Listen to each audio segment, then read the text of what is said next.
Magsitayo po tayong lahat. Sa ngalan ng Ama, Anak, Espiritu Santo. Amen. O Jesus, mabuting pastol, masdan mo kaming nagtitipon at nagbubunyi. Ikaw ang aming Panginoon, ang aming pastol. Tawag mo'y tungo sa dang mapayapa at masagana. Sa piling mo, Jesus, kay siglang gumawa, kay tamis sumimlay. O Jesus, kailan may di mo kami pinabayaan, kailan may di mo kami tinalikdan. Sa paglapit mo, takot ay napaparam. Ikaw ang daan, buhay at katotohanan. Kung wala ka, sino ang tatagal? Buting Diyos anak, kahabagan mo kaming naliligaw ng landas. Isugo mong banal na Espiritu upang kami maging maamo at masunurin at naikasamdinggin ang kahilingang ito.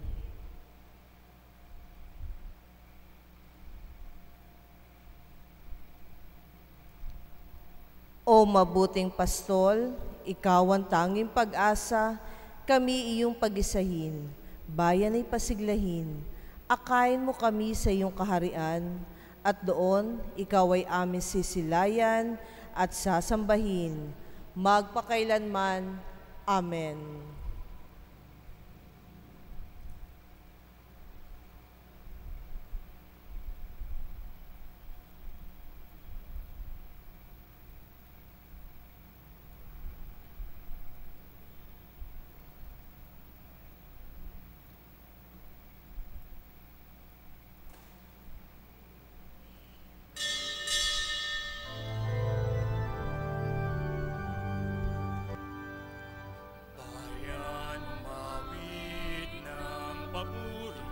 Sapagkat ngayon ika'y pinili, isang bayan, isang lipi, isang Diyos, isang hari, bayan umawi ng papuri, bayan umawi ng papuri. Sa ilang ay tinawag ng Diyos, bayang lagala, inangkin ng lubos, pagkat kailan may di pababayaan, minamahal niyang kawan. Bayan umawit ng papuri, sapagkat ngayon ika'y pinili, isang bayan, isang lipi, isang Diyos, isang hari, bayan umawit ng papuri, bayan umawit ng papuri.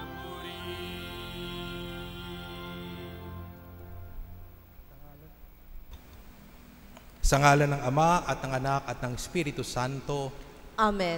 Sumainyo ang kapayapaan. At sumayo rin. Napakaganda po ng ating pagbasa. Isa po itong hamon, hindi lamang sa mga pamilya, pero lalo't higit sa Ama. Kasi ngayon din po ay Father's Day. At magandang tingnan natin, paano nga ba ang tinatawag ng Diyos ang mga ama dito sa simbahan? They are called really to be spiritual leaders. Hindi lang kayo sasamahan yung anak sa simbahan, but in your homes, fathers are called to be spiritual leaders. Namumuno sa pang-espiritual na buhay ng pamilya. Kaya mga kapatid, alalahanin natin ang ating mga kasalanan, ang ating mga pagkukulang, upang tayong maging karapat-dapat gumanap sa banal na pagdiriwang. Inaamin ko sa makapangyarihang Diyos at sa inyo mga kapatid, na lubha ko nagkasala sa isip, sa salita, sa gawa, at sa aking pagkukulang. Kaya isinasamo ko sa mahal na Birheng Maria, sa lahat ng mga anghel at mga banal, at sa inyo mga kapatid, na ako'y panalangin sa Panginoong ating Diyos. Kaawaan tayo ng makapangyarihang Diyos, patawarin sa ating mga kasalanan at patnubayan sa buhay na walang hanggan. Amen. Panginoon, kaawaan mo kami. Panginoon, kaawaan mo kami. Kristo, kaawaan mo kami. Kristo, kaawaan mo kami. Panginoon, kaawaan mo kami. Panginoon, kaawaan mo kami.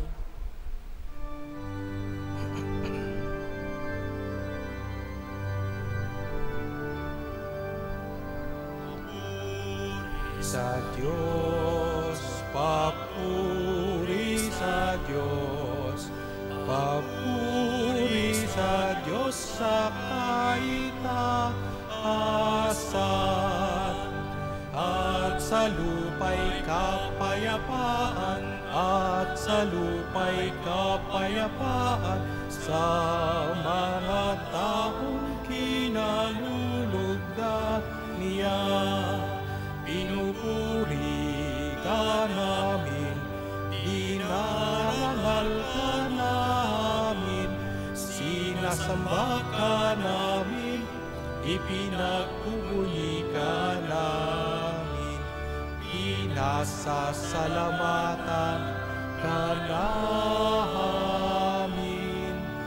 dahil sa dakila mo angking kapurihan.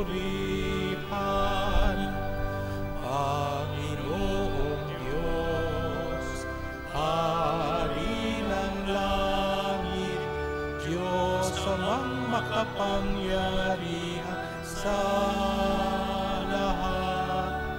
Panginoong Jesucristo, bugtong na anak, Panginoong Diyos, Kordero ng Diyos, anak ng Ama.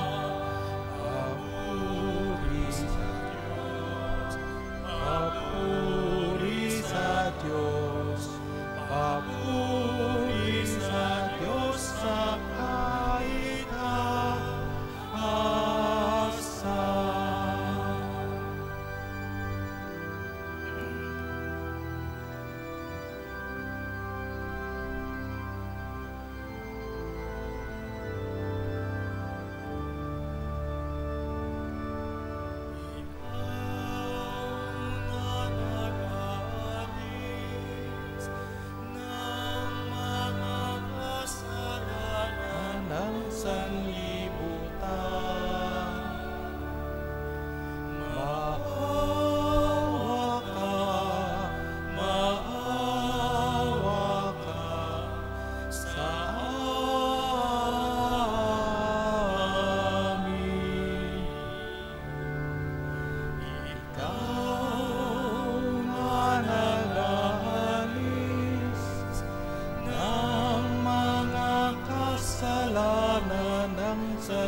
Diyos, papuri sa Diyos, papuri sa Diyos sa kaitaasan, sapagkat ikaw lamang ang banal at ang kataas-taasan. Ikaw lamang, O Jesucristo, ang Panginoon, kasama ng Espiritu Santo sa kadakilaan ng Diyos Ama. Amen. Ng Diyos Ama. Amen. Papuri sa Diyos. Papuri sa Diyos.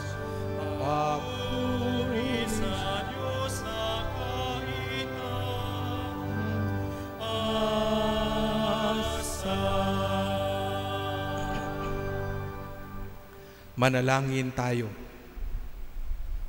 Ama naming makapangyarihan, kami naway magkaroon ng piitagan at pagmamahal para aming magawang sambahin ang ngalan mo, sapagkat sa mga pinatatatag ng sa iyong pag-ibig, ikaw ay walang pinababayaang masadlak sa ligalig. Inululuhog namin ito sa pamamagitan ng Jesucristo, kasama ng Espiritu Santo, magpa sa walang hanggan. Amen.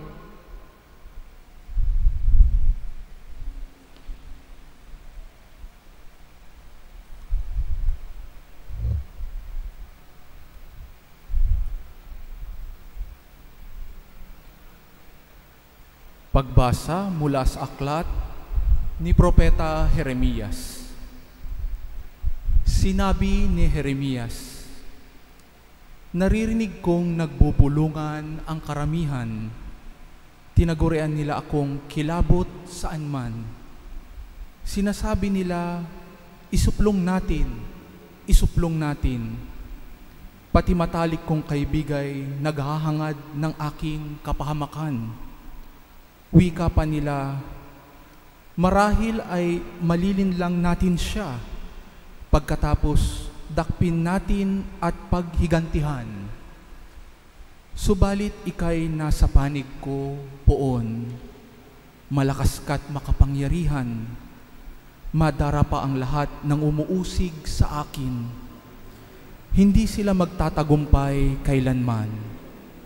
Mapapahiya sila sapagkat hindi sila magwawagi. Mapapahiya sila habang panahon at ito'y hindi na makakalimutan. Makatarungan ka kung sumubok sa mga tao, Poong Diyos na makapangyarihan. Alam mo ang laman ng kanilang mga puso't isip. Kaya't ikaw ang maghiganti sa mga kaaway ko. Ipinagkakatiwala ko sa mga kamay mo ang aking kapakanan. Awitan ninyo ang poon, inyong purihin ang poon, sapagkat inililigtas niya ang mga api mula sa kamay ng mga gumagawa ng masama. Ang salita ng Diyos. Salamat sa Diyos. Panginoon, iyong dinggin, akong iyong ginigiliw. Panginoon, iyong dinggin, akong iyong ginigiliw. Dahilan sa iyo, ako'y inaglahi, napahiyang lubos sa pagkaunsyami. Sa mga kapatid, parang ako'y iba, kasambahay ko na di ako kilala.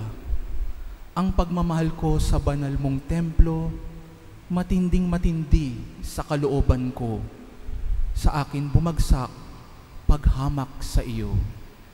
Panginoon, iyong dinggin, akong iyong ginigiliw. At sa ganang akin, ako'y dadalangin sa iyo, O Poon, sana iyong dinggin sa mga panahon na iyong ibigin, dahil sa dakilang pag-ibig sa akin, ang iyong pangakong pagtubos ay sundin. Poon, sa buti mo't pag-ibig sa akin, sa aking pagtawag, ako sana'y dinggin. Sa pagkahabag mo, ako ay lingapin. Panginoon, iyong dinggin, akong iyong ginigiliw. Kung makita ito niyong mga dukha, sila ay sasamba sa laki ng tuwa. Dinirinig ng Diyos ang may kailangan, lingkod na bilanggoy hindi nalilimutan. Ang Diyos ay purihin ng langit at lupa, maging karagata't naroong nilikha. Panginoon, iyong dinggin, akong iyong ginigiliw. Pagbasa mula sa sulat ni Apostol San Pablo sa mga taga-Roma. Mga kapatid, ang kasalan ay pumasok sa sanlibutan sa pamamagitan ng isang tao, at ang kamatayan sa pamamagitan ng kasalanan niya. Dahil dito, lumaganap ang kamatayan sa lahat ng tao, sapagkat ang lahat ay nagkasala. Nasa sanlibutan na ang kasalanan bago pa ibinigay ang kautusan, ngunit walang pinananagot sa kasalanan kung walang kautusan.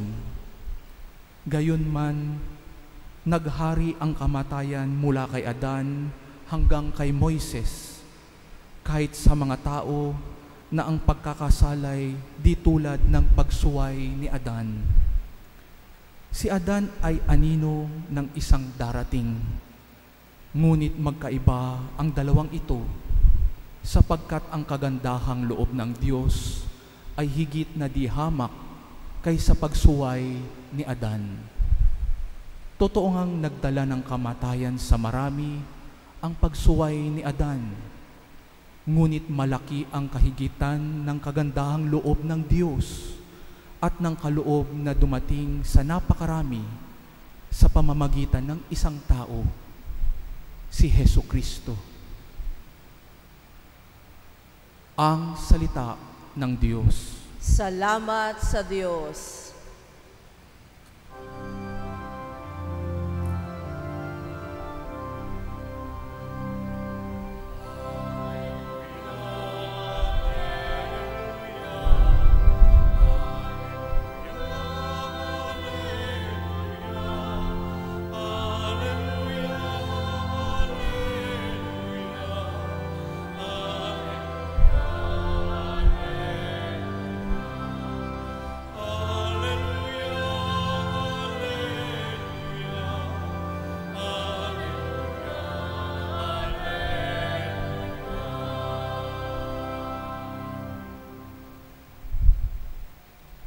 Sumainyo ang Panginoon.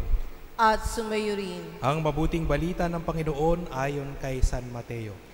Papuri sa iyo, Panginoon. Noong panahong iyon, sinabi ni Jesus sa kanyang mga apostol, "Huwag kayong matakot sa mga tao.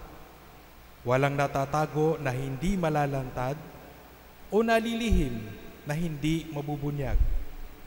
Ang sinasabi ko sa inyo sa dilim, ulitin ninyo sa liwanag. Ang ibinulong sa inyo ay inyong ipagsigawan. Huwag ninyong katakutan ang pumapatay ng katawan, ngunit hindi nakapapatay ng kaluluwa. Sa halip, ang katakutan nyo ay ang nakapapatay ng kaluluwa at katawan sa impyerno. Hindi ba ipinagbibili ang maya ng 2 pera? Gayunman, kahit isa sa kanila ay hindi nahuhulog sa lupa kung hindi kaloob ng inyong Ama. Maging ang buhok ninyo'y bilang na lahat. Kaya huwag kayong matakot. Higit kayong mahalaga kaysa libu-libong maya. Ang sino mang kumilala sa akin sa harap ng tao, ay kikilalanin ko rin sa harapan ng aking Amang nasa langit. Ngunit ang magtatwa sa akin sa harap ng mga tao, ay itatatwa ko rin naman sa harapan ng aking Amang nasa langit." Mga kapatid, ang mabuting balita ng Panginoon. Pinupuri ka namin, Panginoong Hesukristo.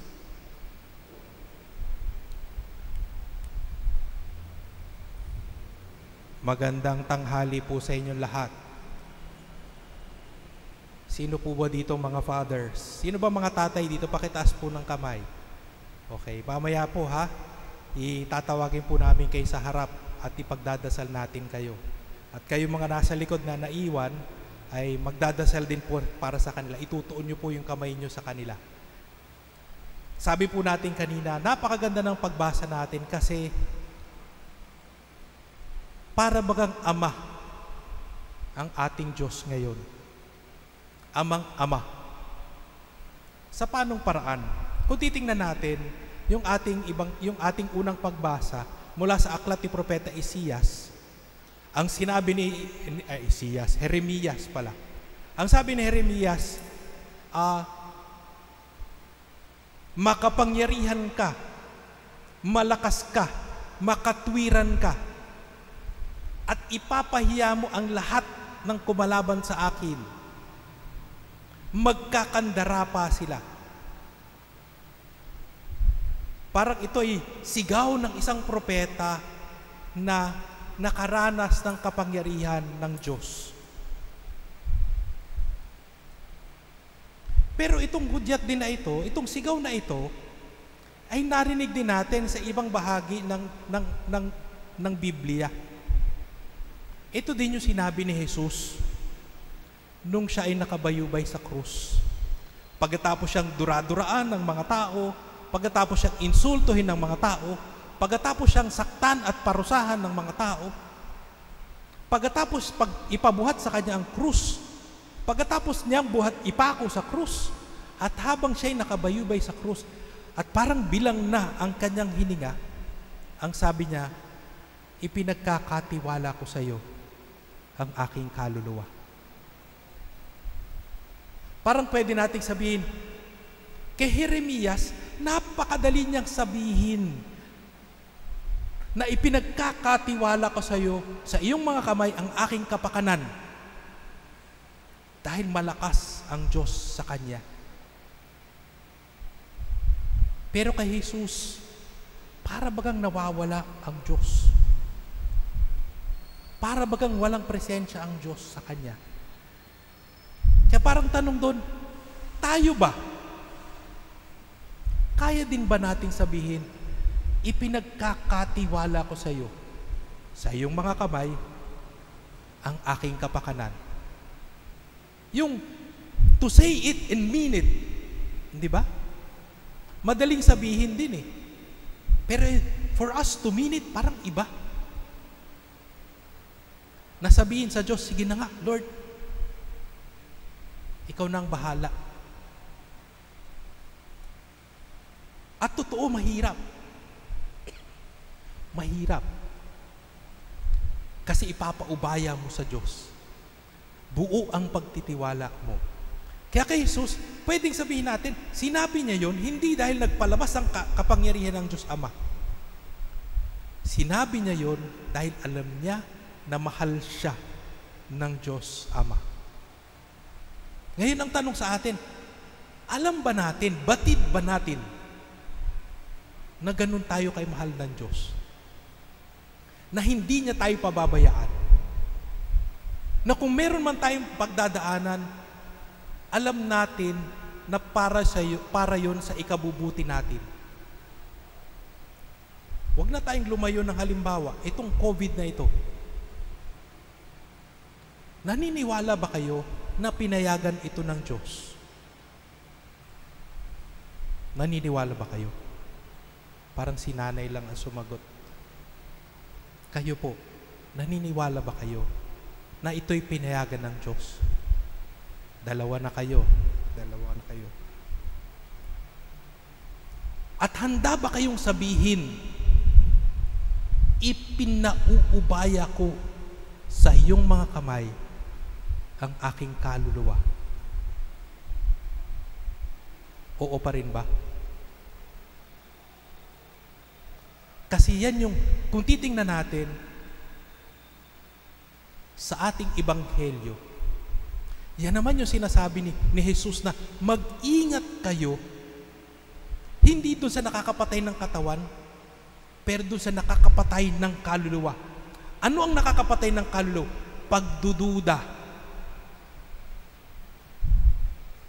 Kawalan ng pagtitiwala. Kawalan ng pagmamahal para sa Diyos. Kaya makikita natin, oo nga no, magkakadikit-dikit pala itong mga pagbasa. Ang sinasabi ay nahamon tayong ni Kristo. Sabihin nyo yan sa panahon ng kagipitan na kung saan susubukan talaga ang pagtitiwala nyo sa Diyos. Paniwalaan nyo yan. Kasi sinasabi dito, parang sinasabi ng mga siyensya, ipakita mo sa amin, tapos maniniwala kami. Hindi ganun. Ang siyensya siguro ganun. Pero ang pananampalataya iba. Ang pananampalataya, maniwala muna tayo, magtiwala muna tayo. At makikita natin ang himala ng Diyos. Makikita natin ang biyaya ng Diyos. Makikita natin ang pagbabago na dulot ng Diyos. Maniwala muna tayo. Kung tayo maniniwala, tayo ang kaluluwa natin ay mananatiling buhay. Kaya nga ba, itong panahon na ito'y panahon ng pagsubok. Hindi ito panahon ng, parang it is not a time of condemnation, but a time of testing. Nasaan nga ba tayo sa ating pananampalataya? Nasaan nga ba tayo sa ating pagtitiwala sa Diyos? Alam niyo po, naging struggle ko po yan. Sinasabi ko, ano na mangyayari sa diocese? Bilang obispo, yan pong aking gampanin. Ano pong mangyayari sa mga parokya? Ano pong mangyayari sa mga parik? Ano pong mangyayari sa mga nananampalataya? Parang inalis mo ang pagiging simbahan ng simbahan. Winala mo ang pagiging simbahan ng simbahan. Sa lahat ng tanong pong yun, ang sinasabi sa akin ng Diyos, magtiwala ka sa akin. Yung sumunod, nagtitiwala ka ba sa akin? Parang may pagdududa na siya na nagtitiwala ako eh. Kasi parang talaga nagdududa ako. Hanggang sa huli, sinasabi niya sa akin, magtiwala ka sa akin. Ang sabi ko sa bandang huli, sige Lord, magtitiwala ako. Pero hindi ibig sabihin nun, masusunod yung gusto ko.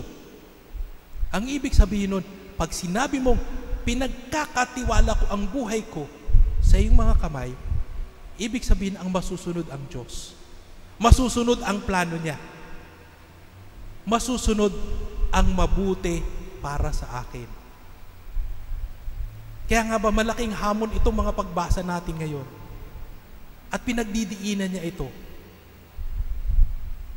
Siguro kung titingnan natin sa mga ama ngayon, paanong nangyayari yan? Sa mga ama, siyempre gusto natin tustusan ng ating mga anak. Gusto natin na sila'y makatayo sa sarili nilang paa.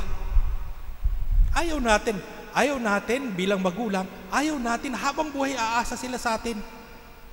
Paano kung may mangyari sa ating biglaan? Mas kawawa sila. Para yung bata na naglalakad o nag-aaral pa, nag-uumpisa pa lang maglakad. Di ba? So umpisa, sige, may tali pa yan dito, nanlampin, tapos hawak-hawak mong ganon. Parang gegewang-gewang yung bata. Tapos bandang huli, o bandang medyo malakas-lakas yung tuhod, medyo okay na yung balanse, aalwasan mo yung paghawak mo. Pero magaganon pa rin. Mamaya, wala nang tali. Pero, ang hinihintay talaga ay yung hindi bumagsak. Ang inaantay ng mga magulang, lalo na ng tatay, ang tatay kasi medyo matapang. Inaantay ng tatay ay maglakad, madapa, pero yung bumangon ulit. Hindi ba? Yun yung nagpapatunay na may tiwala siya sa ama. Kasi yung walang tiwala sa ama, iiyak lang yan. Gaganyan niya sa'yo, gaganyan. Ang mga tatay, kung mahina-hina ang dibdib, kakargahin na yung bata. Pero yung umiyak yung bata, pagkatapos umiyak ng bata, sinubukan niya ulit tumayo. Yung mga tatay, parang makakahinga yan kasi sasabihin nila, itong batang ito, he will amount to something, or he or she will amount to something. Kasi siya ay bumangon sa kanyang pagkabagsak. At yan ang pinagdadasal, yan ang ninanais ng mga magulang, lalo't higit tatay. Kaya ng dibdim ng tatay yan. Ang mga nanay, sorry po para sa mga nanay po dito hindi ko rin alam kung tama kasi ganito yung sa amin. Ang mga nanay, o kahit yung mga lola, hindi matiis minsan ng mga anak. Kasi mayroon po sa akin lumapit nung nag-aaral po ko sa Italy. Mga lola na, pero nagtatrabaho pa rin po bilang DH. At sinasabi nila sa akin, Father, ano nang gagawin ko? Bakit? Kasi hanggang ngayon nagtatrabaho pa ako. So anong problema doon? Gusto ko na mag-retire. Di mag-retire ka. Hindi Walang pang-aral yung aking apo. Sabi ko, apo, ikaw pa rin nagpaparal sa apo mo. Ano nangyari sa mga anak mo? Kawawa naman. Sabi ko, hindi mo tinuruan yung iyong mga anak na tumayo sa sarili nilang paa. Kaya hanggang ngayon, umaasa pa rin sa'yo. Ngayon, umaangal ka. Hindi matiis. Kailangan aatras ng konti. Hindi para sa sarili natin, parang yung titiisin natin o totorturin natin yung bata. Pero ginagawa natin to para sa bata. Ganyan ang Ama natin sa langit. Binibigyan tayo ng kailangan natin. Akala nyo ba bigla na lang tayo pumasok dito sa pandemya? Inihanda tayo sa ating pananampalataya, sa ating pagtitiwala sa Diyos. Inihanda tayo dito. Para pagdating ng pandemya, yung mga tatay, sila yung tatayong spiritual leaders sa inyong pamilya. Sila yung tatayo na muog ng mga anak nila at asawa. Sila yung tatayo na may pag-asa tayo. Si Kristo ang pag-asa natin. Kayo yung aasahan ng Diyos. Kasi binihiyaan na kayo. Madadapa tayo minsan, makakaramdam tayong kakulangan, pero babangon tayo ulit. At yan ang ikatutuwa ng Diyos. Dahil ang biyayang ibinigay niya, nagamit, napakinabangan, minsan nabahagi pa. Ang paanyaya po sa atin ng Diyos, magtiwala sa Kanya. Ang paanyaya sa atin ng Diyos, malaman na sapat ang ibinigay na ng Diyos sa atin para mapaglampasan ang biyayang ito. Ang maganda pa nga doon, magkaroon tayo ng malikhaing tugon sa hamon ng Diyos, sa hamon ng pagkakataon. Parang tayo nga nagugulat sa ating mga anak kapag meron kakaibang ginagawa. Ganon din ang Diyos. Kapag meron tayong ibang ginagawa, bunga ng ating malikhaing pag-iisip, ikinatutuwa din ng Diyos.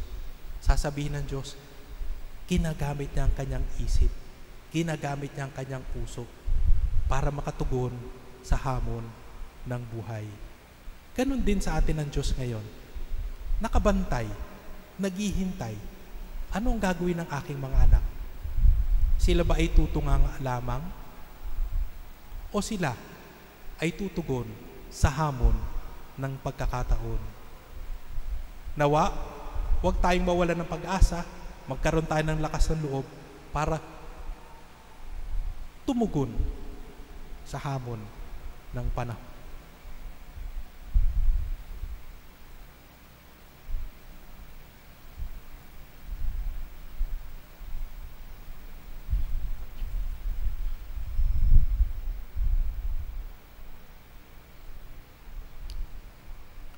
Tayong lahat ay magsitayo at ipahayag natin ang ating pananampalataya.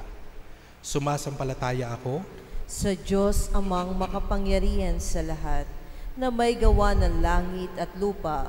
Sumasampalataya ako kay Jesucristo, iisang anak ng Diyos, Panginoon nating lahat. Nagkatawan tao siya lalang ng Espiritu Santo, ipinanganak ni Santa Maria Birhen, pinagpakasakit ni Poncio Pilato, ipinako sa krus, namatay, inilibing, nanawag sa kinaroroonan ng mga yumao, na may 3 araw na buhay na mag-uli, umakyat sa langit, naluklok sa kanan ng Diyos amang makapangyarihan sa lahat. Doon magmumulang paririto at huhukom sa nangabubuhay at nangamatay na tao. Sumasampalataya naman ako sa Diyos Espiritu Santo, sa banal na simbahang katolika, sa kasamahan ng mga banal, sa kapatawaran ng mga kasalanan, sa pagkabuhay na muli ng matay na tao, at sa buhay na walang hanggan. Amen. Hingin natin sa Diyos na mapawi ang walang saysay na takot sa ating mga kalooban. Ang ating sasambitin, Amang mapagmahal, dinggin mo ang aming panalangin. Amang mapagmahal, dinggin mo ang aming panalangin. Para sa mga namumuno sa simbahan, upang sa pagdiriwang ng banal na Eucharistia, ay mapalakas nila ang loob ng mga tao at mabigkis nila ang lahat ng mga Kristiyano sa iisang bayan ng Diyos. Manalangin tayo sa Panginoon. Amang mapagmahal, dinggin mo ang aming panalangin. Para sa mga namumuno sa ating bansa, lalo na sa panahong ito ng COVID-19 pandemic, upang mabigyan sila ng karunungan at kakayahang mapanatiling ligtas ang ating mga kababayan at maibsan ang takot na kanilang nararamdaman. Manalangin tayo sa Panginoon. Amang mapagmahal, dinggin mo ang aming panalangin. Para sa lahat ng mga gumagawa sa ating mga pagamutan at nagsisikap na sugpuin ang pagkalat ng COVID-19 pandemic, upang sila ay manatiling ligtas at malakas ang loob sa pangangalaga nila sa ating mga kababayan. Manalangin tayo sa Panginoon. Amang mapagmahal, dinggin mo ang aming panalangin. Para sa mga taong dinapuan ng COVID-19 virus, upang mawala ang kanilang takot, lumakas ang kanilang tiwala sa Diyos, gumaling sa kanilang sakit, at makabalik sa paglilingkod sa kanilang mag-anak, sa simbahan at sa bayan, manalangin tayo sa Panginoon. Amang mapagmahal, dinggin mo ang aming panalangin. Para sa ating lahat na nagkakatipon sa pagdiriwang na ito, upang sa ating pagdadamayan sa panahong ito ng kagipitan, ay magtulungan tayo sa gitna ng takot na dulot ng sakit na ito at maibsan ang lungkot na dinaranas ng ilan sa ating mga kapatid. Manalangin tayo sa Panginoon. Amang mapagmahal, dinggin mo ang aming panalangin. Tahimik nating ipanalangin ang ating mga sariling kahilingan.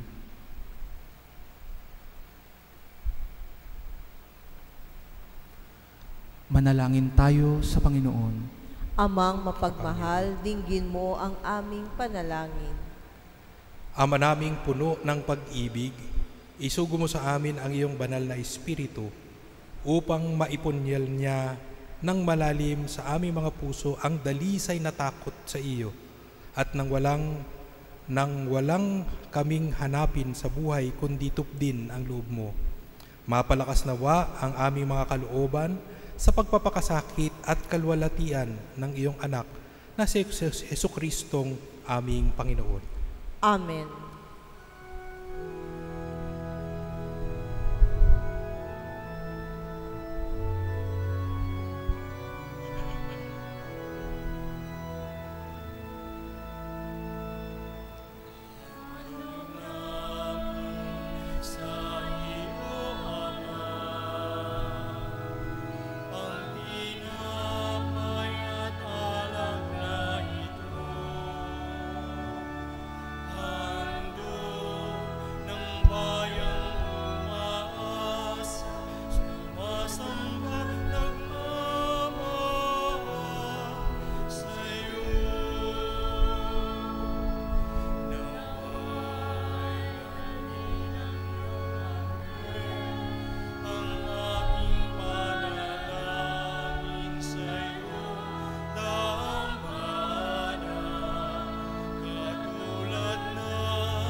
Manalangin kayo mga kapatid upang ang paghahain natin ay kalugdan ng Diyos Amang makapangyarihan. Tanggapin nawa ng Panginoon itong paghahain sa iyong mga kamay, sa kapurihan niya at karangalan, sa ating kapakinabangan at sa buong sambayanan niyang banal. Ama naming lumikha, tanggapin mo ang aming paghahain na napapuri sa iyong kabutihan sa amin. Sa dulot nawa nitong kadalisayan, kami naway makapag-alay sa iyong kinalulugdan sa pamamagitan ng Jesucristo, kasama ng Espiritu Santo, magpa sa walang hanggan. Amen. Sumainyo ang Panginoon. At sumayo rin. Itaas sa Diyos ang inyong puso at diwa. Itinasa namin sa Panginoon. Pasalamatan natin ang Panginoong ating Diyos. Marapat na siya ay pasalamatan. Ama naming makapangyarihan, tunay ngang marapat na ikaw ay aming pasalamatan sa pamamagitan ng Jesucristo na aming Panginoon. Lubhang nabagbag ang kanyang loob sa pagkakamali ng tao sa sansinukob, kaya't minabuti niyang siya'y ipanganak ng biring bukod mong pinagpala sa babaeng lahat. Sa labi ng imbing kamatayan, kami ay inagaw ng namatay mong anak. Sa pagkabuhay niya, kami ay kanyang binuhay, upang kaugnayan namin sa iyo ay huwag magwakas. Kaya kaisa ng mga anghel na nagsisiawit ng papuri sa iyo nang walang humpay sa kalangitan, kami nabubunyi sa iyong kadakilaan.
Ama naming banal, ikaw ang bukal ng tanang kabanalan, kaya't sa pamamagitan ng iyong Espiritu, gawin mong mga banal ang mga kaloob na ito upang para sa amin ay maging katawan at dugo ng aming Panginoong Hesukristo.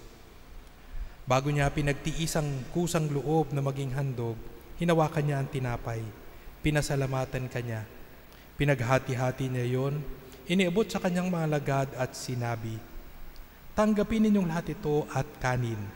Ito ang aking katawan na iahandog para sa inyo."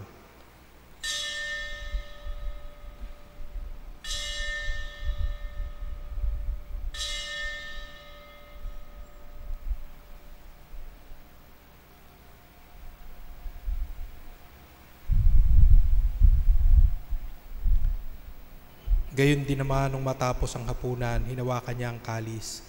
Muli kanyang pinasalamatan, inabot niya ang kalis sa kanyang mga lagad at sinabi, "Tanggapin ninyong lahat ito at inumin. Ito ang kalis ng aking dugo, ng bago at walang hanggan tipan. Ang aking dugo na ibubuhos para sa inyo at para sa lahat sa ikapagpapatawad ng mga kasalanan. Gawin ninyo ito sa pag-alala sa akin."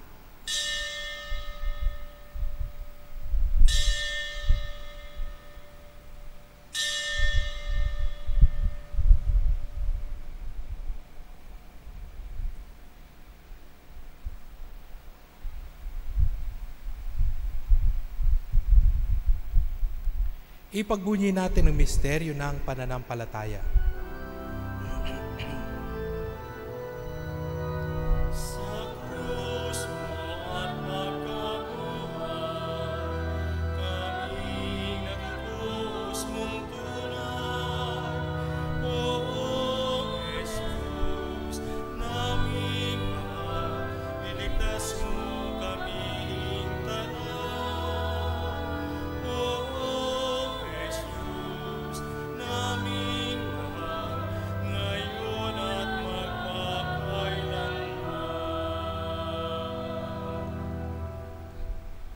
Ang mga ginagawa namin ngayon ang pag-alala sa pagkamatay at muling pagkabuhay ng iyong anak. Kaya tinialay namin sa iyo ang tinapay na nagbibigay buhay at ang kalis na nagkakaloob ng kaligtasan. Kami nagpapasalamat dahil kami iyong minarapat na tumayo sa harap mo para maglingkod sa iyo. Isinasamo namin kaming magsasalo-salo sa katawan at dugo ni Kristo ay mabuklod sa pagkakaisa sa pamamagitan ng Espiritu Santo. Ama, lingapin mo ang iyong simbahang laganap sa buong daigdig. Puspusin mo kami sa pag-ibig, kaisa ni Francisco na aming Santo Papa, at ako ang inyong abang lingkod at ng Tanang Kaparian. Alalahanin mo rin mga kapatid naming nahimlay nang may pag-asang sila'y muling mabubuhay. Gayon din ang lahat ng mga pumanaw. Kaawaan mo sila at patuloyin sa iyong kaliwanagan.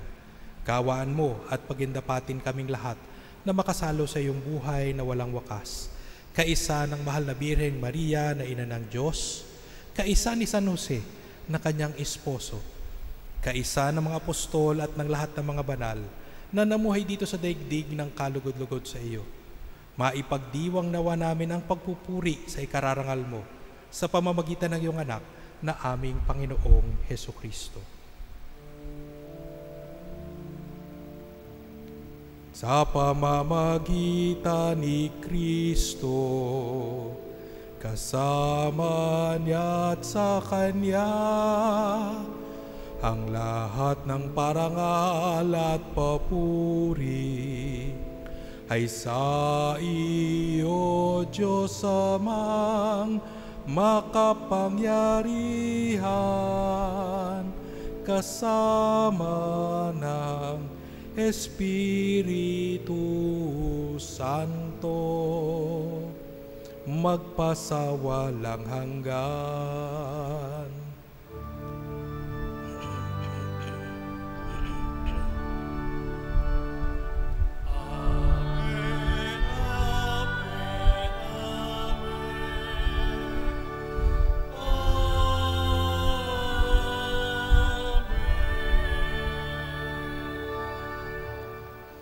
Sa tagubili ng manakagaling na utos at turo ni Jesus na Panginoon natin at Diyos, lakas loob nating ipahayag.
Hinihiling namin kami adya sa lahat ng masama, pagkalooban ng kapayapaan araw-araw, iligtas sa kasalanan at ilayo sa lahat ng kapahamakan, samantalang aming pinananabikan ang dakilang araw ng pagpapahayag ng tagapagligtas naming si Hesukristo.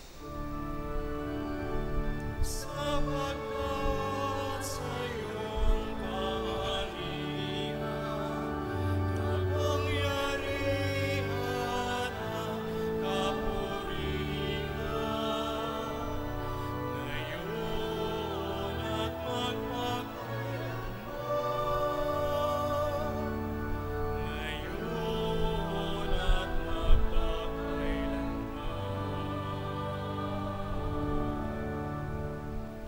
Panginoong Hesukristo, sinabi mo sa iyong mga apostol, kapayapaan ang iniiwan ko sa inyo.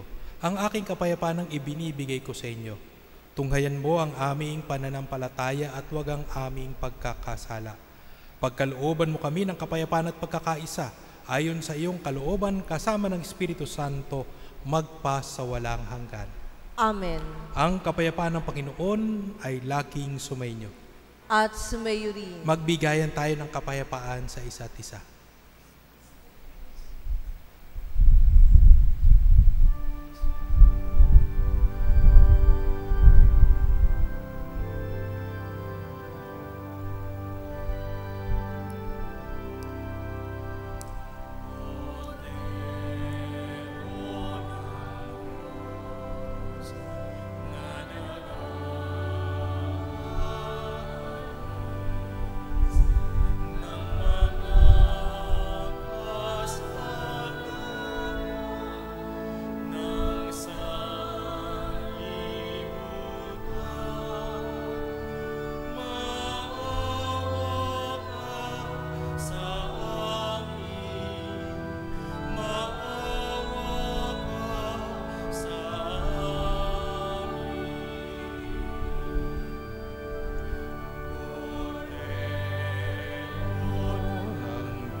Mga kapatid, ito ang kordero ng Diyos.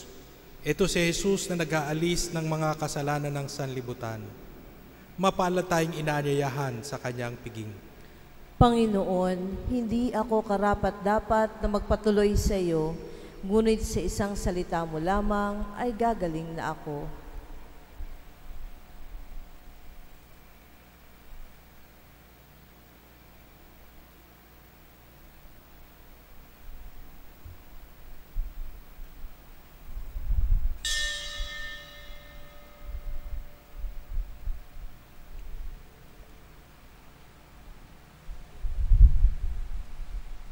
Panalangin para sa espiritual na pakikinabang. Panginoong Jesus, ako ay naniniwala na ikaw ay nasa kabanal-banalang sakramento. Iniibig kita ng higit sa lahat at ninanasa kong tanggapin ka sa aking kaluluwa. Sapagkat sa mga sandaling ito, hindi kita matatanggap sa sakramento. Tumuloy ka sa Espiritu sa aking puso. Niyayakap kita na para bagang naririto ka na at inaalay ko ng buong buo ang aking sarili sa iyo. Huwag mong hayaang mawalay ako sa iyo. Amen.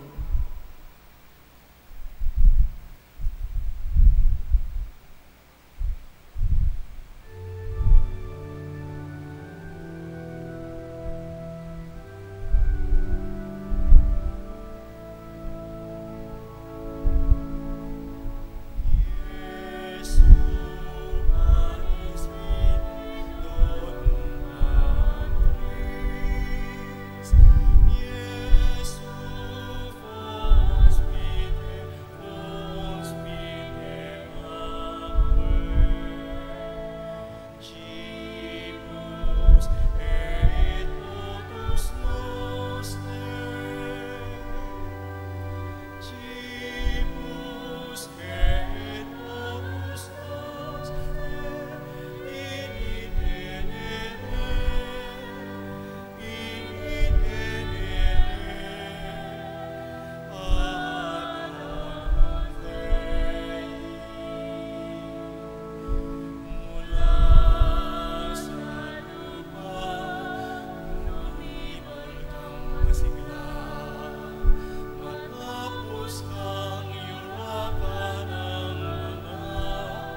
Manalangin tayo.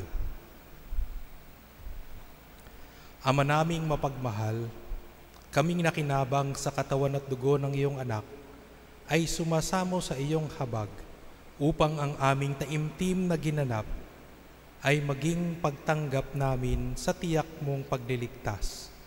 Sa pamamagitan ni Jesucristo, kasama ng Espiritu Santo, magpa sa walang hanggan. Amen. Magsiluhod po tayo para sa Orasyo Imperata. Makapangyarihan at mapagmahal na Ama, nagsusumamo kami sa iyo upang hilingin ang iyong patnubay laban sa COVID-19 na nagpapahirap sa marami at kumikitil na ng mga buhay. Gabayan mo ang mga dalubhasang na atasan na tumuklas ng mga lunas at paraan upang ihinto ang paglaganap nito. Patnubayan mo ang mga lumilingap sa may sakit upang ang kanilang pagkalinga ay malaki pa ng husay at malasakit. Itinatas namin ang mga nagdurusa, makamtanawa nila ang mabuting kalusugan. Lingapin mo rin ang mga kumakalinga sa kanila. Pagkamtin mo ng kapayapaang walang hanggan ang mga pumanaw na. Pagkalooban mo kami ng biyaya na magtutulong-tulong tungo sa ikabubuti ng lahat. Pukawin mo sa amin ang pagmamalasakit sa mga nangangailangan. Hinihiling namin ito sa pamamagitan ni Jesucristo na nabubuhay at naghaharing kasama mo at ng Espiritu Santo, iisang Diyos, magpasawalang hanggan. Amen. Dumudulog kami sa iyong patnubay, mahal na Ina ng Diyos. Pakinggan mo ang aming mga kahilingan sa aming pangangailangan at ipag-adya mo kami sa lahat ng kasamaan, maluwalhati at pinagpalang Birhen. Amen. Amen. Mahal na Birhen, mapagpagaling sa may sakit. Ipanalangin mo kami. San Rafael Arkanghel, Ipanalangin mo kami. San Roque, Ipanalangin mo kami. San Lorenzo Ruiz, Ipanalangin mo kami. San Pedro Calungsod. Ipanalangin mo kami. Magsitayo po tayo lahat. Tinatawagan ko po ang lahat ng mga tatay dito po sa harap at kayo po ay ipagdadasal natin. Pero syempre social distance pa rin po kayo. Wala naman po kayong 10 lang.